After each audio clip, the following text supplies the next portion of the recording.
Is that okay? Cool. So good morning, everybody, on sadly the last day of what's been a very memorable convening and a good party last night. I was a bit of a party pooper, but I left with the party in full throttle, so I felt really happy. So I'm going to introduce Rael. I can see Rael over there, Dr. Rael Futerman, who's actually been in academia, and then he's left to create a startup, and he's come back into academia. But threaded throughout his story is design, deep, deep design. So in 2016, Rael was one of the first program managers, and Richard, I believe he told me last night that as part of the history of a D school, you and him went to try and find a venue for the first D school, trying to kind of where we could locate it. So that history goes kind of way back. Rael then left the D school in 2019 to set up a startup, which is a digital education platform, and has won lots of awards. And he came back to D school in 2024, 2025. But just very quickly, I first met Rael on paper. So when I came to the D school, not being a design thinker, I felt like I was a bit of an imposter, and I better read up about the field. So I read up about the field, and the Design Education Foundation of South Africa published their conference proceedings. And I came across a paper from Rael, and I was relieved. He used the same framework for his PhD as I did. So suddenly I was relieved. I thought, okay, I can have a voice in this. But that was also really exciting. And having bumped into Rael at a couple of D school events and talking to him, feeling a bit like a groupie, I was like, don't you want to come back and help us think? And I was relieved when he took up the offer 2024, 2025 to come back. And he's now a researcher with us in the Learning and Discovery Lab. And it's just a real pleasure to work with him because also, as I realized, he was starting to think about entrepreneurial thinking as he came back into the D school. So I can't imagine somebody more suited to moderate our panel going forward. So yeah, thank you, and over to Rael.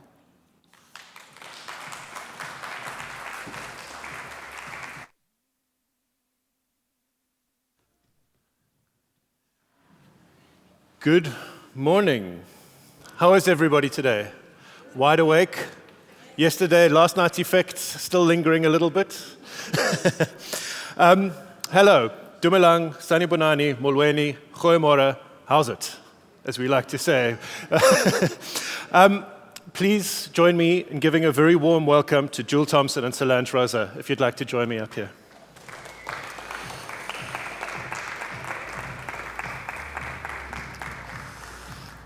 Please. Yeah, I'm going to sit here so that I can face you and have a conversation. Feel free to shift your chairs around as well. Okay. It's a stage, but it doesn't have to be that formal. Welcome to this panel on design, innovation, entrepreneurial futures in Africa. My name is Rael, and as I said, I'm joined by two phenomenal people whose work sits at the intersection of design thinking, entrepreneurship, social innovation, and systemic transformation. Welcome again, Jules and Rosa, Solange. Yesterday I offered you two provocations. Today I want to begin with what might seem like a widely accepted truth. That is that education empowers. And yet I want to pause on that assumption and ask, empowers toward what? And within what conditions? While education undoubtedly holds emancipatory potential, it is often shaped by and operates in historical systems that are themselves constraining, like colonial legacies, capitalist logics, and systems that reproduce inequality. As a result, students are frequently prepared to succeed within systems that may simultaneously limit or marginalize them. And this raises several critical questions for us as educators and practitioners. How might we design educational models and pedagogies that do not simply prepare students to navigate existing systems, but that support them in questioning, reshaping, and ultimately transforming those systems? How might education enable the creation of more just, inclusive, and plural futures?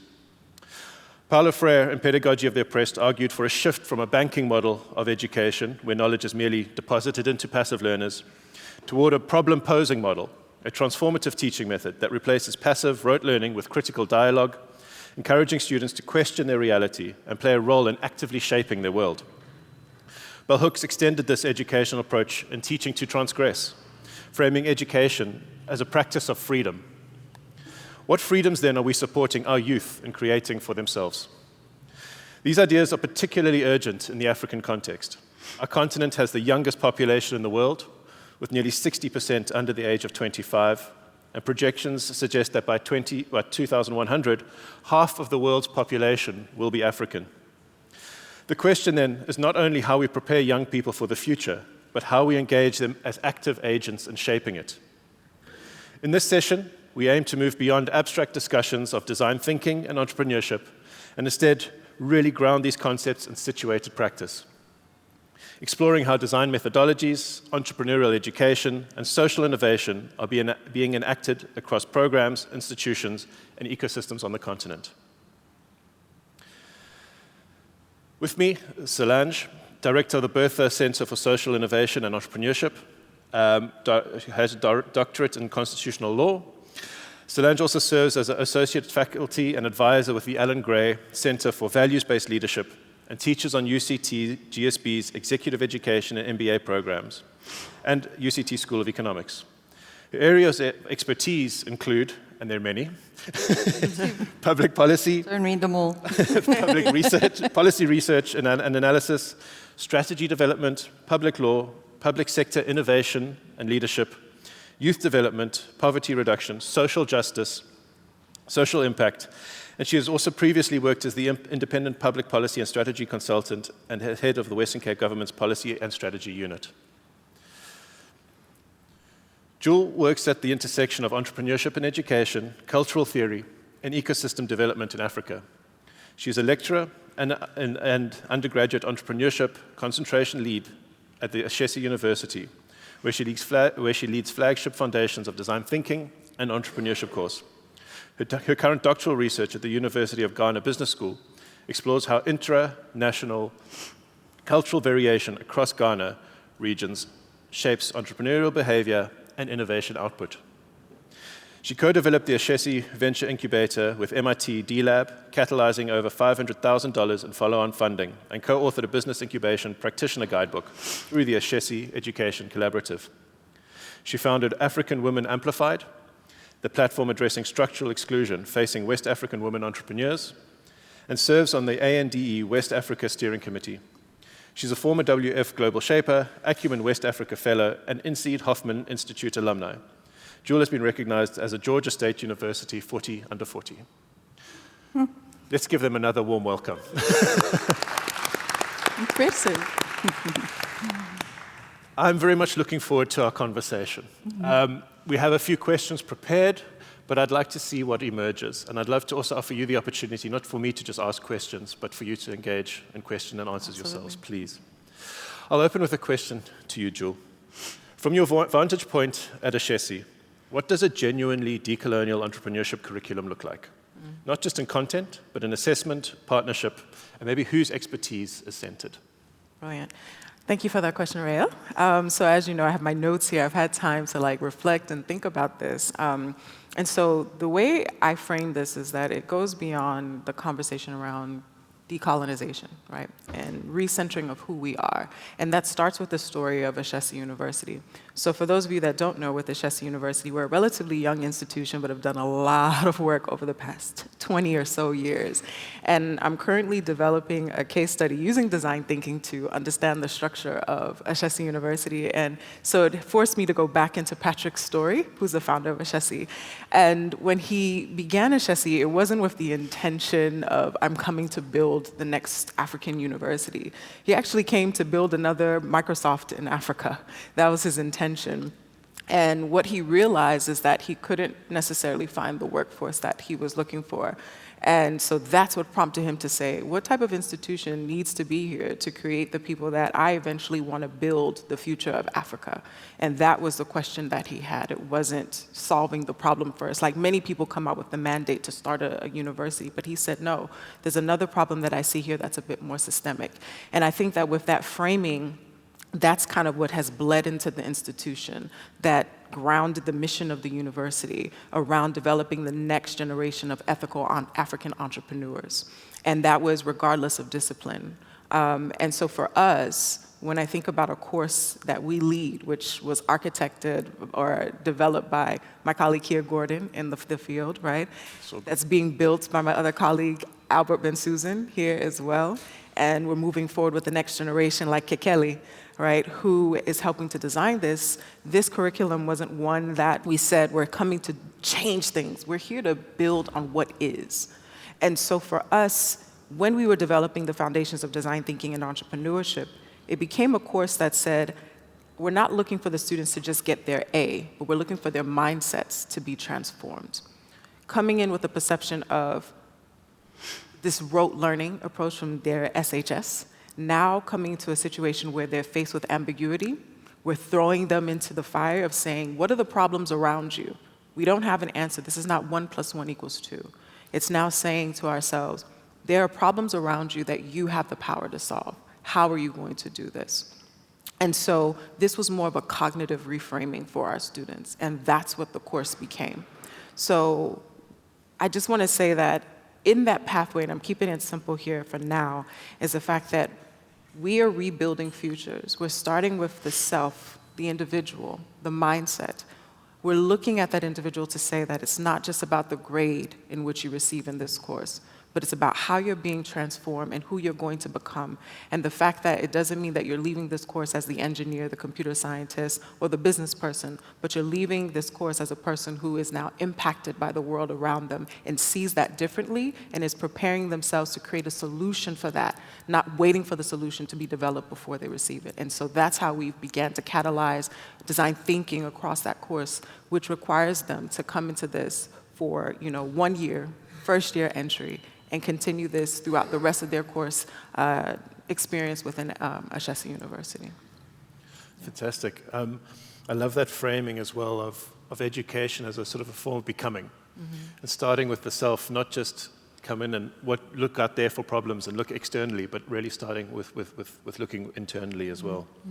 Am I correct in saying that you also bring this mindset development over the years of study? It's not just a once-off program, but it actually forms part of a kind of cohesive educational pedagogy. Absolutely. So for us, within that first year, the student comes in and they have the first semester where it's focused primarily on using the design thinking process to, again, resolve problems around them. And they formed this around teams. And so by the end of the first semester, they have these ideas that they've mulled over, they've prototyped, they've spent time to kind of brainstorm, and then by the end of this, we're then putting them into an innovation festival where they get a chance to highlight these great ideas that they've come up with.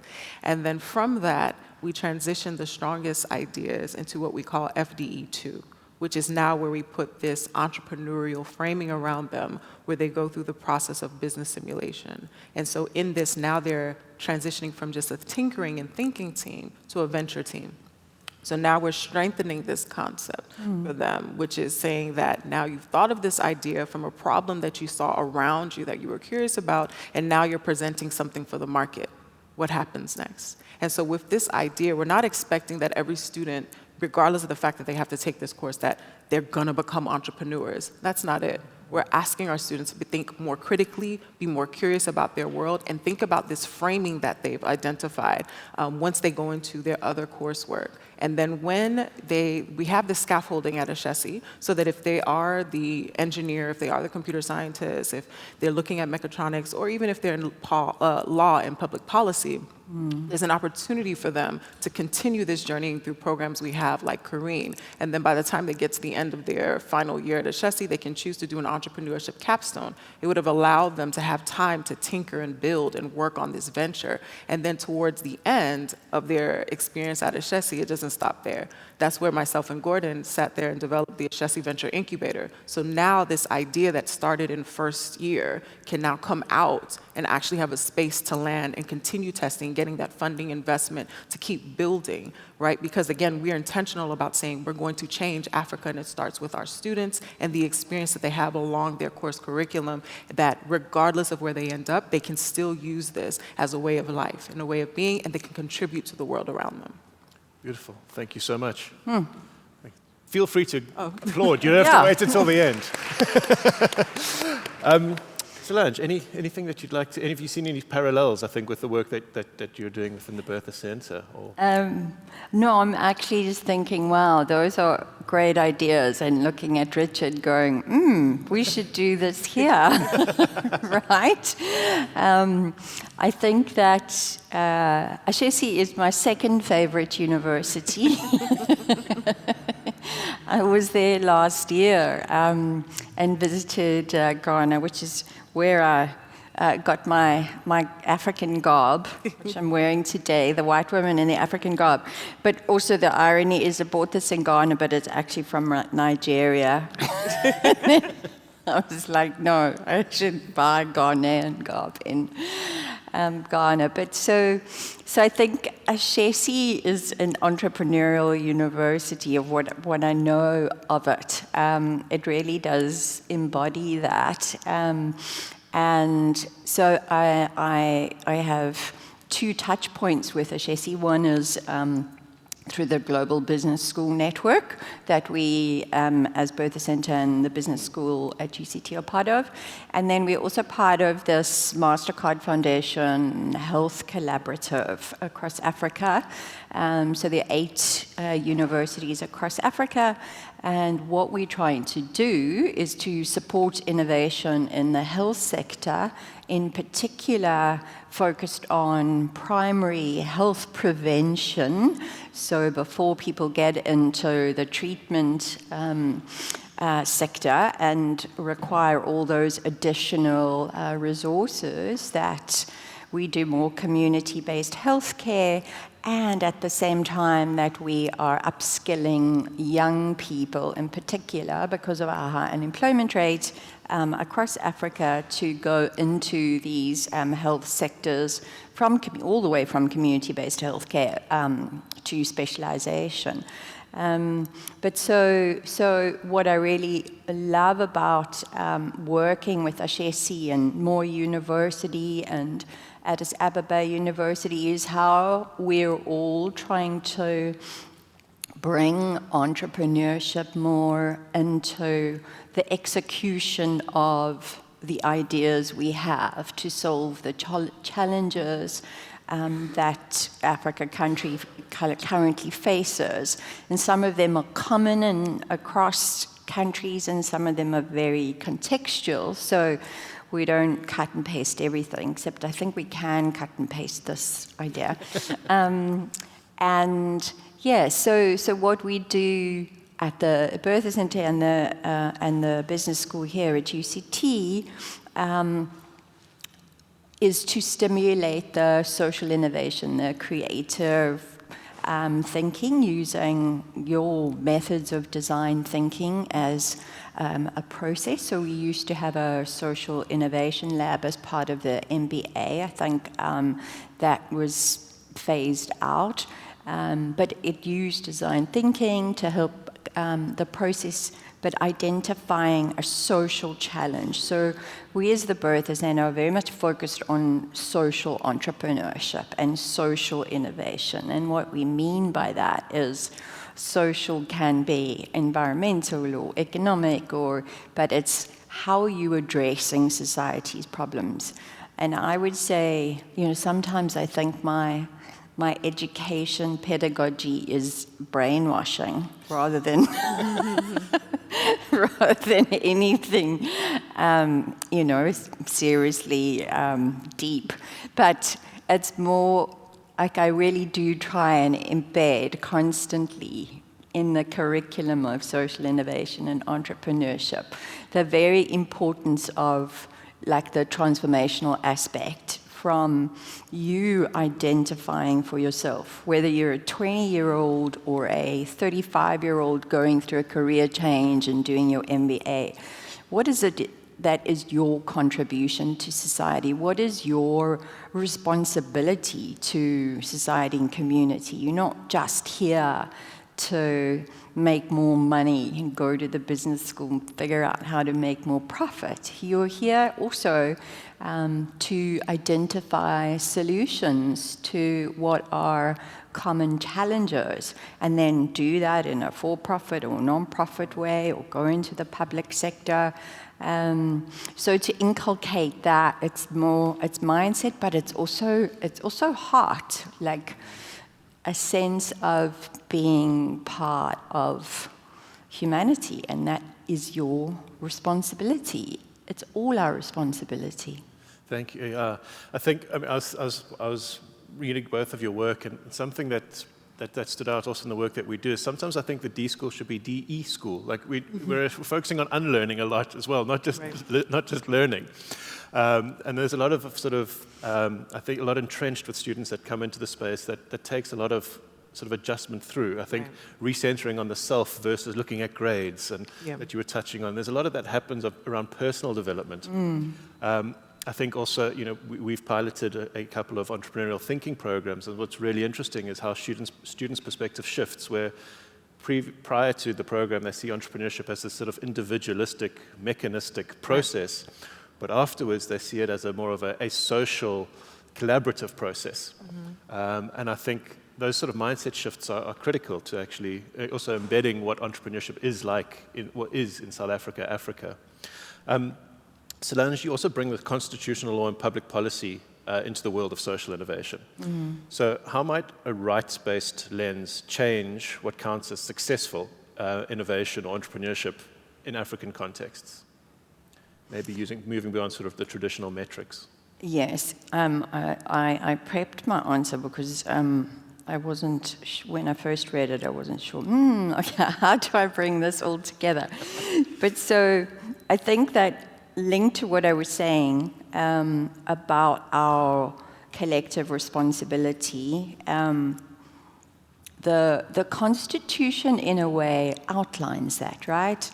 It starts with the preamble: we, the people of South Africa, are committed to democracy and freedom and dignity. And so we, the people of living here, have this collective consciousness that is very clear about where we come from as a country, from a deeply unequal apartheid illegal regime to one where those structural inequalities are still very much in place, and have continued to create intergenerational poverty and inequality. So the framing of the Constitution, especially the rights, the socio and economic rights, the rights to health, the rights to education, to water,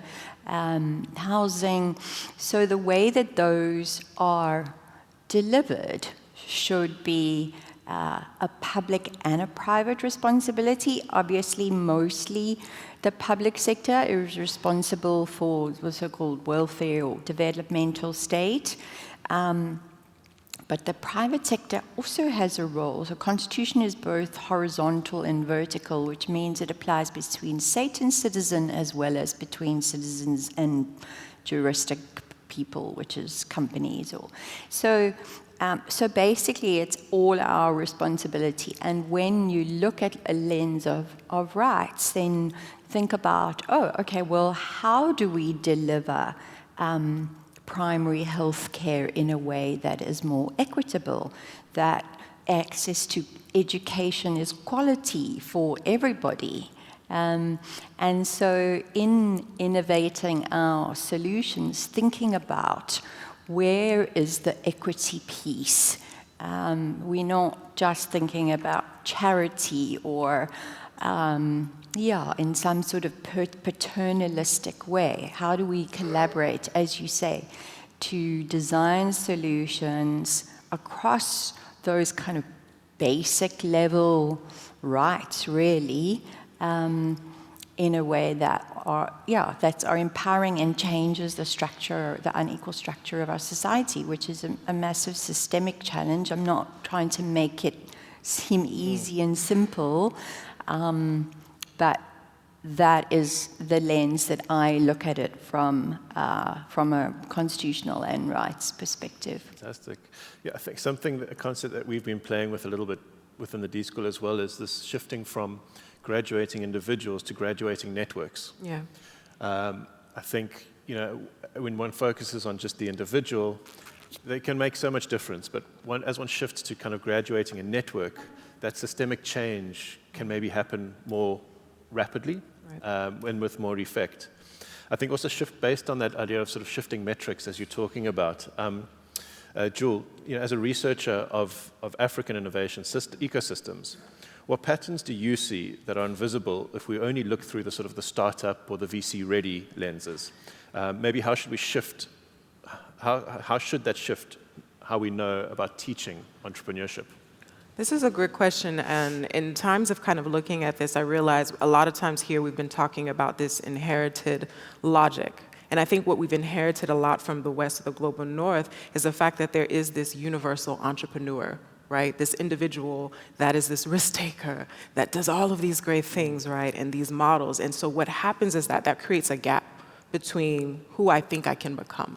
So for a lot of young entrepreneurs, be it students or women, what happens is that they inherit this belief system that I am not an entrepreneur because I'm simply not bold, right?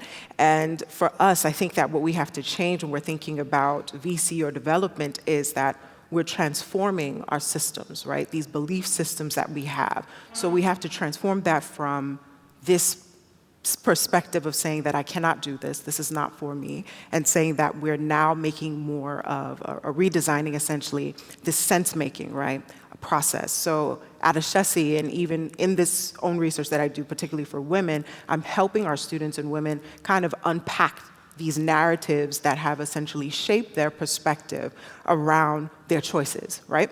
So it's, for some of them, they may say, I'm not going to take a loan because if I take this loan and I fail, I'm going to bring my family shame. For others, it may be a situation where they're thinking of it where I have to prioritize my family, right, as a woman or a woman entrepreneur before I reinvest into this particular business. Then for others, it may be a situation, again, is that I don't see myself as this individual or as this bold entrepreneur. So it's about this identity reframing. What are we doing here? And so I look at this kind of psychosocial theory that goes into play with Dan McAdams with like the narrative identity theory, where it's talking about this evolving self. And I think that for our students, we're thinking about their transformation in this journey and using design thinking. It's a process of self-mastery. It's a process of what I learned yesterday, this we IQ. So moving, as I talked with Richard before, from this I mentality that now I know who I am in this process, but now it becomes a conversation about who are we together in this collective of solving problems, right? And that becomes more of the framing that we are used to or grounded in within our African perspective of how do we solve these problems together. And so with that, yesterday we were having, let me kind of backtrack. We were having a really interesting conversation in our session with Precious yesterday. And what struck me was the fact that people were looking at design thinking as this process within their organization that has this outcome. We're reaching or we're getting to the end. And I think Uli came and said that design thinking for us isn't always about having an outcome that we're reaching or we're aiming towards. It's the fact that sometimes we're using this process to really think about the things that don't actually exist. What are we really recreating? So now it's no longer about this methodology, because I think throughout our days here we've been talking about how do we put this in a framing, how do we put this in the process. But really we're looking at the fact that DT begins to transform individuals and now creates a collective that can truly go against reframing an entire system. For me, talking to a student like Kekeli, he was sharing with me the fact that, what was the most powerful for him movement in the course was the fact that he was able to learn from others, right? Because he had an idea of what the solution should be, but he had to take time to listen to his colleague, listen to his peer, move through the challenges, the things that they're uncomfortable, to land at this particular solution that is now more inclusive and embodies the different voices and perspectives of everyone. And I think that that's the power of design thinking. It had nothing to do with what I taught him, a framework or a system, but it was the fact that in this collective space and working together with this process, they began to respect one another's voices. They began to hear and see collectively what could be done. They thought more creatively about the process or the problem in front of them, and they chose to work towards this potential, solution or output. So, I mean, if you don't mind, I want to share a little bit of Kekeli's work. If you can, we have a quick screen there.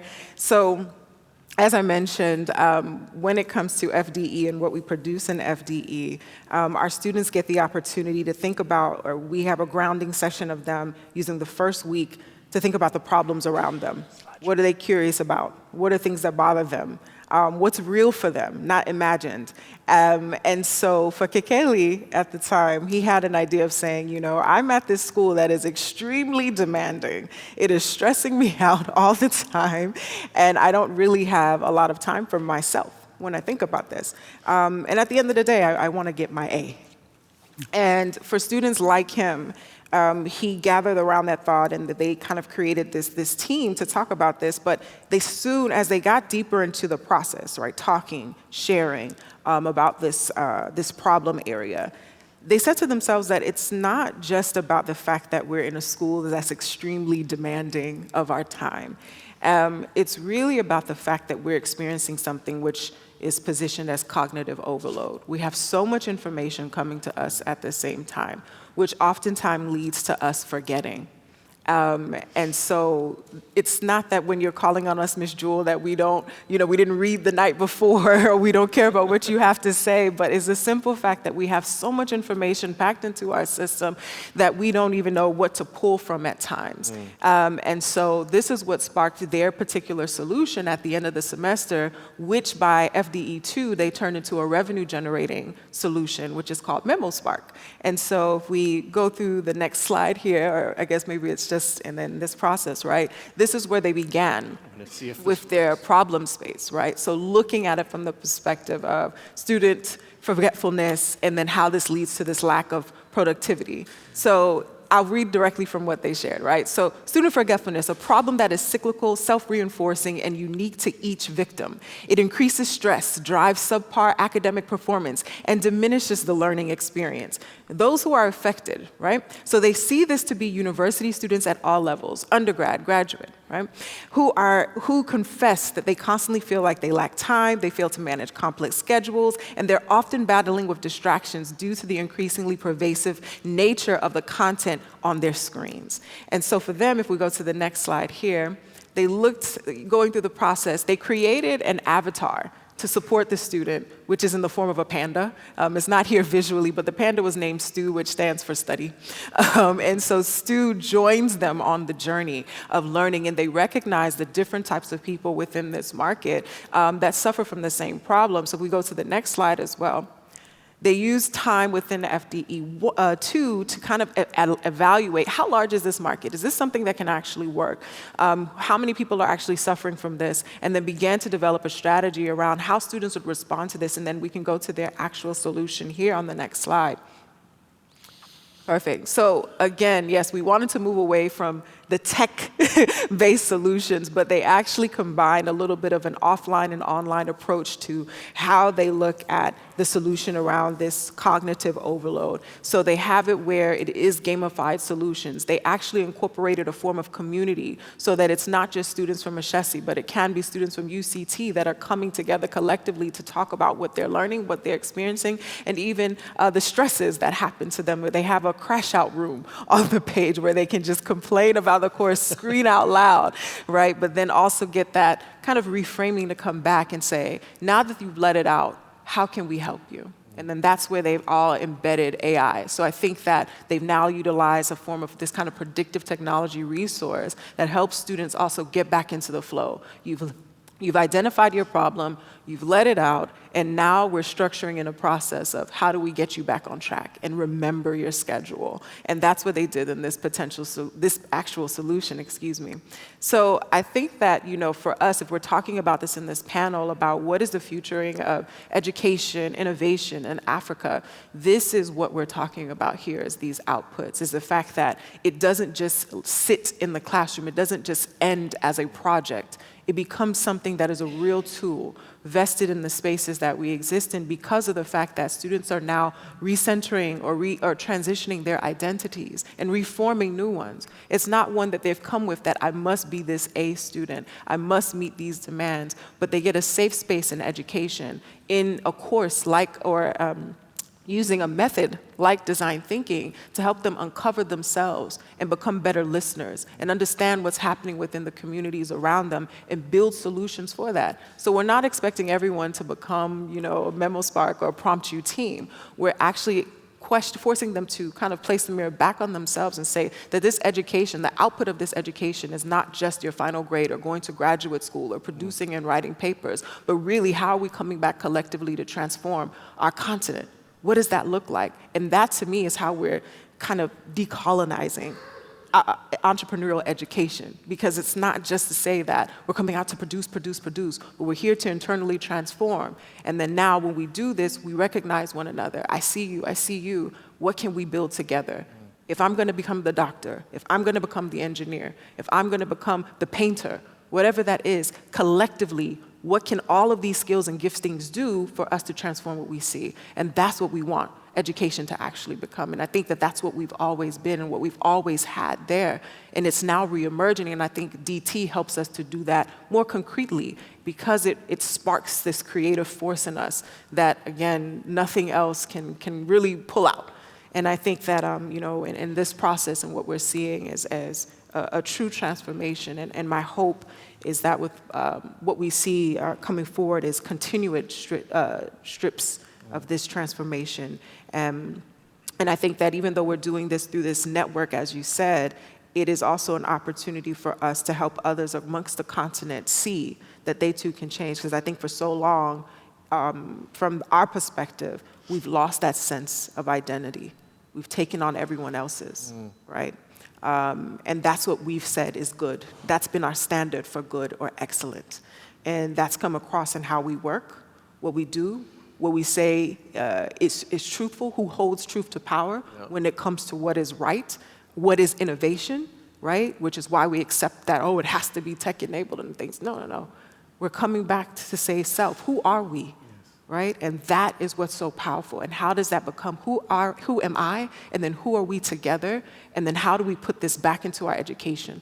And that's what I think that we're doing here. And I want to see more of that. So we have more and more Kakelis coming out of this that are saying, I'm not just building for myself, because he's an economist. he's an econ student. He's not a entrepreneur, but this is what it birthed out of him, is the fact that I thought this was just something for my class, but no, I've built something that other students are suffering from, and now I know how to bring them together.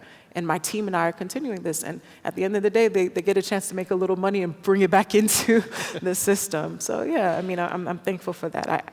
But you can... Fantastic. No, I think that's absolutely beautiful. And I really, really appreciate that idea of, like you say, starting with the self, not just assuming that people have that connection to themselves, because we're so used to looking at, I think we're often it's like go and find a problem or find a problem, but actually just look inside and then see who else maybe faces the similar challenges to me, because that's also a way to build authentic connection with others.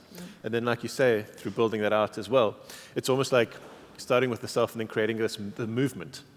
I think it's a fantastic example of that youth-led innovation. And I'm going to ask to shamelessly put the QR code up there. Yeah. So I think if anybody else would be interested in exploring the solution, please feel free to do so. Building on this idea of also youth-led innovation, Solange, I know that youth development, poverty reduction are core to your expertise as well.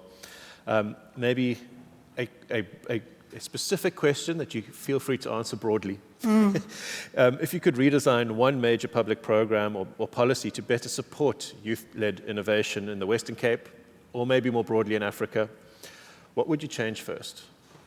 I'm going to answer that one briefly, and then I'm going to tell you about a program I designed. So I would ultimately like to be Minister of Education. And,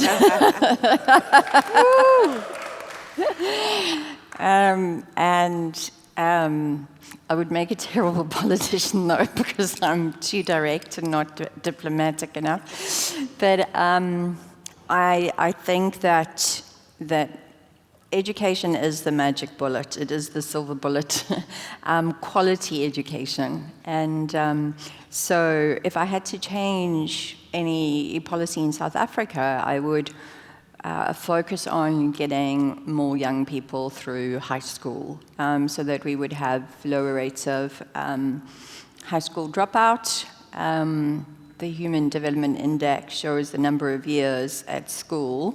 Quality schooling is what will change your trajectory. It is what will change intergenerational poverty to stop being intergenerational. So education is the key, and but we have to solve the throughput high school problem in South Africa before we can get more tertiary people into tertiary, whether it's TVETs or universities. So that's what I would focus, and obviously foundation phase, basic education is a lot of the focus, and that's really important, and literacy and numeracy, etc. But we have 50% of our young people dropping out in high school. So one of the programs was just to switch around policy intervention. So when I was head of policy in the Western Cape government in the Premier's office, I was responsible for the youth development strategy across the province. So it's 12 different departments: housing, education, health, social development. So trying to bring an integrated youth development strategy was one of the, so what is each department doing and how do they work together? So government, everyone always says they work in silos, but actually my job was trying to get them to work collectively towards common goals. And then one of the programs I designed 12 years ago is called the Year Beyond program, and it still exists today. And the idea was for young people who had completed matric but who did not have an opportunity post-matric, or who weren't sure what they were going to do, that they would go and volunteer in schools and do after-school tutoring or soccer training, coaching, or music lessons.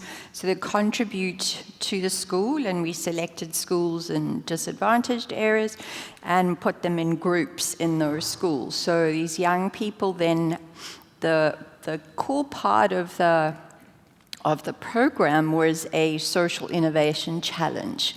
And it still exists today. Now we have 5,000 young people who are doing it.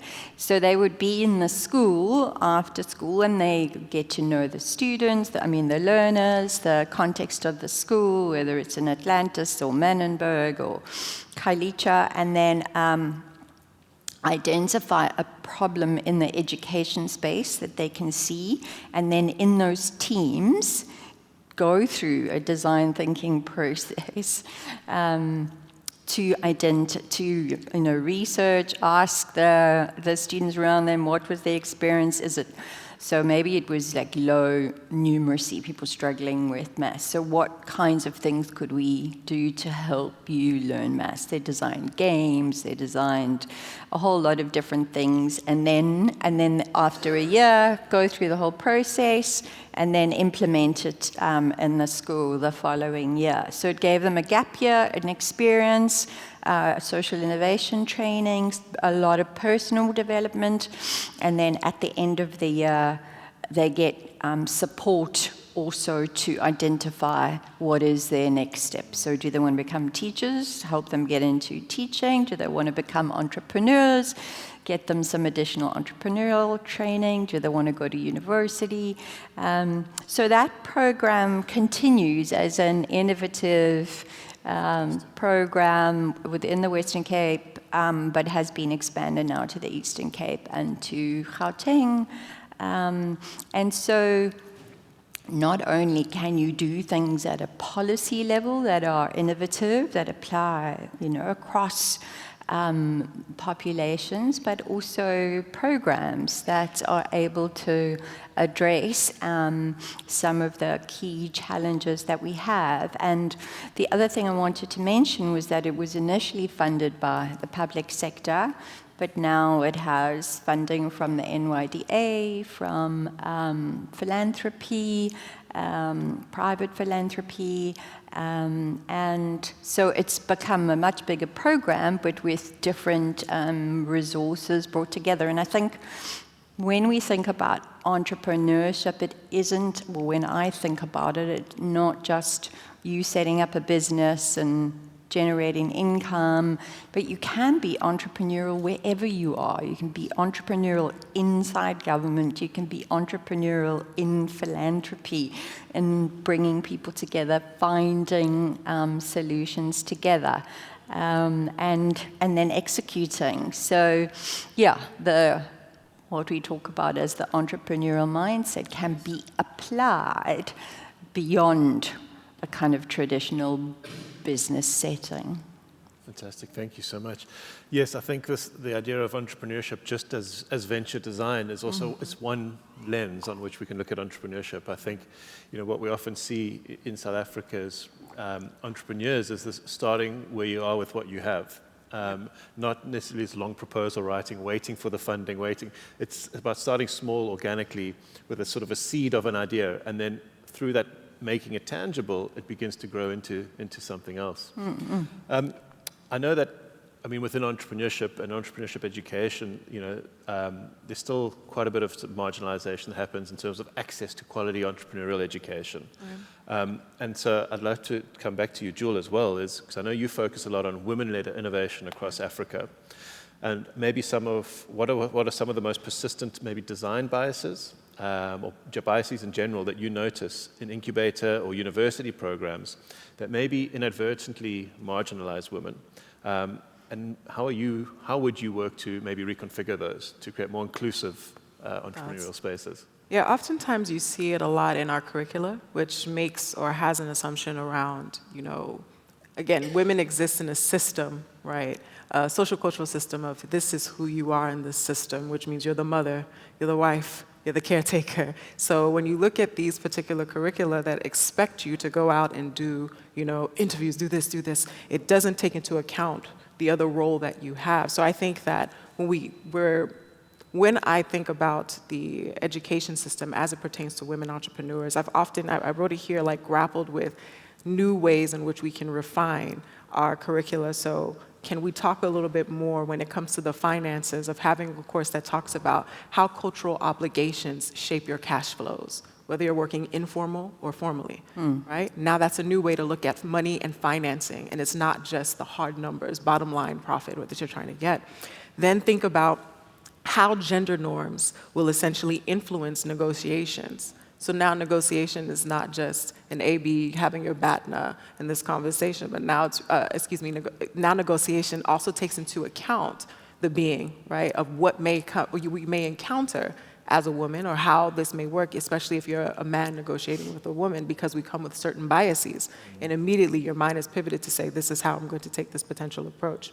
And then also exploring the pathways or thinking through how social capital, right, functions as a currency, right? And thinking through that process. So women, when we are thinking about the businesses that we're making, what are these networks that we're producing, that we're creating? How do we enter into the room? How do we feel like we stand up? Because I've learned also from women is that they feel as though they cannot vocalize or take on more of this kind of, more masculine, I-centeredness, right, approach. And then they're told to kind of tone it down.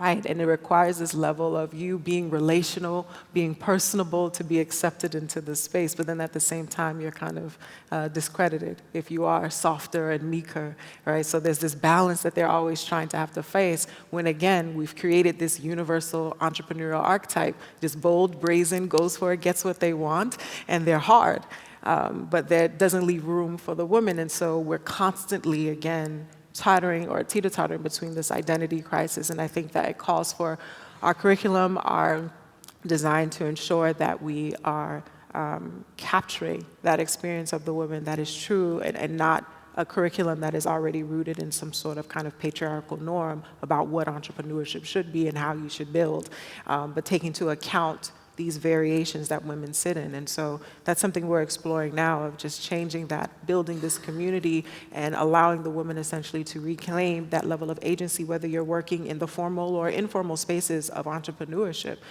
because there are systems that work, right? And they also, from a more public perspective, reject that. They reject how the market woman works informally, right? This is not real business. You can't just write it on a sheet of paper. You need to document it this way. But how do we blend this, right? In recognizing, again, the backgrounds that everyone, all of our women and even student entrepreneurs come from. So that's really what we're exploring now and thinking through of how to reshape and refine that curriculum. And that's what the platform does, in the sense, is it gives women that space to kind of learn at their own pace, at their own time, connect with other women, build with them, learn from others. It also does not necessarily exclude men, but welcomes men to come in and understand, how do we engage and build with one another. So, yeah, that's something. Fantastic. I think something that's come through within this conversation and others that have emerged through this week as well is the extension of design thinking mindsets, and how do we ground them within the work that is meaningful. And I think, speaking to the ideas around sort of positionality, and how do we bring concepts like that into the design thinking language, so that it's not an outside perspective, but actually starts to form part of design thinking language. I think that's critical. Solange, I saw you nodding quite a bit during. Yeah, you know why? Because I was excited because I bought this bag. You see, I bought like a show and tell whole outfit. I bought this bag in Kibera, in informal settlements in Nairobi, and it was made by a women's entrepreneurship co-op, an informal one, which was also attached to a women's abuse shelter that the women had set up, and then we're making these like beautiful things, and then would sell them to outside, obviously, Kibera, and to tourists like myself, and I think. The show and tell, and not just in terms of virtue signaling, as the youth call it, but to also think about that informality-formality piece, which we haven't really talked about, that in the entrepreneurship space, that informality is like largely unrecognized as being entrepreneurial or innovative, and actually there is so much innovation, and so one of the challenges, and this is not just for women, I think it's for everyone, that in a South African context, that informality creates so many jobs and opportunities, and how do we provide more support? How do we recognize, without all of the additional legal or financial requirements, which we understand are there to collect tax and to ensure labor laws are followed, etc. Like, there are some good things, but but they're also restrictive. And then there's innovation that can support that as well, like thinking of M-Pesa in Kenya as a very innovative platform that allows a lot of entrepreneurs who are unbanked or to be able to transact. So we can also innovate in order to stimulate and support that innovation ecosystem, if you know what I mean. Yes. So it's like, how do you create the kinds of systems, whether it's policy or regulatory, or whether it's an innovative, amazing banking platform or money transaction platform that stimulates and supports that entrepreneurial informal ecosystem, as well as the more formal. And I think that's also part of our role, is like educating people to find solutions, but then also thinking bigger, systemic. How do you support women entrepreneurs and acknowledge the gender dynamics, acknowledge the challenges in particular for women in the care economy, and innovate around that, how to give women more time. So there's different pieces of the system, so-called, that we can also help to change and improve through design thinking, so creative, innovative, and then implementing, which is what the entrepreneurship piece is. Fantastic, thank you so much. I know I've been quite selfish with time and questions, so we've got about 6 minutes left. I'd love to open it up to the floor. I've already seen one hand go up and I haven't even finished offering yet. So please be greedy with questions. Maybe Anirban, if you'd like to, if we've got a floating mic, that'd be great. Cool. There's a hot spot of questions there. Something's... Hi. We can hear you, but I don't know if the mic's working. The mic's not on, I think. But okay, sure, this is better. Hi, my name is Anirban. I'm from India, Bangalore. Just a kind of a little backstory. In 2018, we worked with the government of Delhi on an entrepreneurial mindset curriculum for high schools. And it was a design thinking based program that researched with over 100,000 students, parents, teachers, etc. Long story short, 2019 launch, 800,000 students have gone through that program. It's one of the largest in the world. Very interestingly, what this did was it taught students from school analogous entrepreneurship, because technology is a privilege and often access is difficult. And a lot of times students ended up building things that they were selling on Amazon, like handicrafts and little things. And the government funded, I just did the calculation from Indian rupee to South African rand, 155 rand and 760 rand at 2 levels. And that worked. It led to something called a Business Blasters program, which is like a Shark Tank for these kids. The problem emerged after, in the sense, you can't talk entrepreneurship without funding. So while there were, in that Shark Tank kind of an event, entrepreneurs, large or established people came and gave some money, gave some platform. But a lot of them then got stuck. And in spite of mass entrepreneurship being a United Nations concept, the program started to kind of stutter. And so my question to both of you, and particularly to you, Solange, because I think this is more around school entrepreneurship and early college, is there some way that you're seeing this challenge? First of all, does it exist in South Africa? I would expect that it does. And then how does one address that? Sustained funding after, I won't even call it angel, whatever that government grant level funding runs out. How do you sustain that entrepreneurial spirit in a market that doesn't have jobs anymore? So funding? Funding, primarily that. How does the entrepreneurial spirit continue without money? Okay.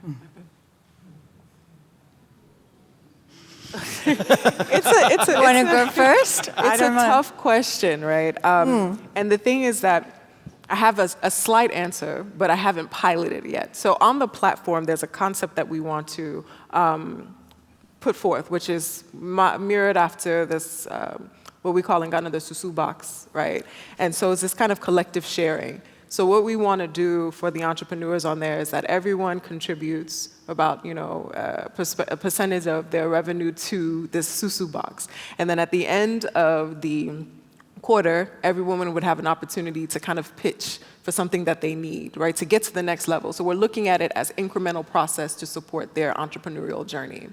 And so then they would vote collectively as a team or as a community to say, okay, today Amma deserves it, and then Amma would use those funds to move to the next level within her business and then return a percentage back to the susu box, and we continue building from there. So this is kind of this kind of collective sourcing when it comes to the way we can look at financing, because it has to come from the community, right? Because there's going to be a lot when we're looking, and it may not be the largest amount, but it starts from somewhere. And if we begin a model like that that can kind of catecholize the way in which entrepreneurs give back, especially if we're looking at entrepreneurs who are doing more of the less scalable ideas. They're looking more from a growth perspective. They're building these markets and models. They can work together, and I think that that's something we should begin applying and trying, and we've seen it in different phases. I mean, granted, it's a controversial approach, but the Grameen Foundation, as you're familiar with, of just kind of this community-based type of fund approach.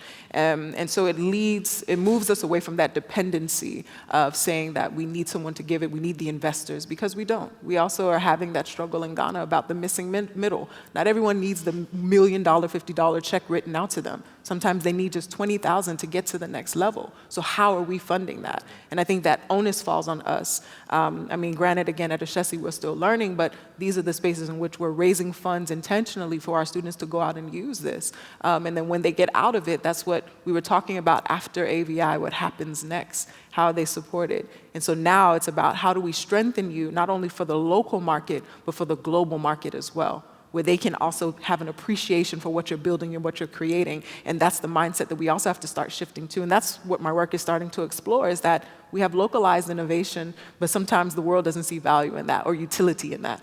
So now it's time to begin thinking through the next level of how we build our innovations for scale and how we make that valuable.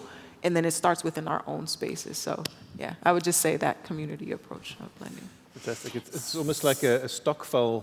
Sounds like almost like a Stockful model. Sounds like it. Yeah, so building on contextual knowledge for savings. So, can yes, I also please. answer? I know it says in big red letters, time's up. Ignore that. We have a team working on innovative finance and impact investing within the Bertha Centre, and so we look at different models of being able to finance, whether it's early startup or more advanced ventures, but some of it is private sector equity, some of it is philanthropy, some of it is government, some of it is blended finance. Some of it is small, like through our MasterCard Foundation, Health Collaborative. In fact, we give out 500,000 Rand a year but people who've been through an accelerator program, and then we provide ongoing mentorship and coaching support. So the sustainability, not necessarily just in the financing. I would say the sustainability is also in the support for that enterprise to be able to adapt and keep going and finding different ways to sustain itself. So I think those two go together. But yeah, you can also check us out on the web and the innovative finance work we do in support of entrepreneurship and township entrepreneurs, etc. Thank you so much. Please. We have now run out of time. But the great thing about Solange and Jewel being here all day is that they are open to conversations over tea, over lunch, and I'm just offering up your time. I hope you are aware, open to conversations. We can but I see Annie getting itchy feet. Could we please give a big round of applause to our guests, Solange and Jewel? Thank you, Rael. Thank you so much. Thank you. Which way do we go?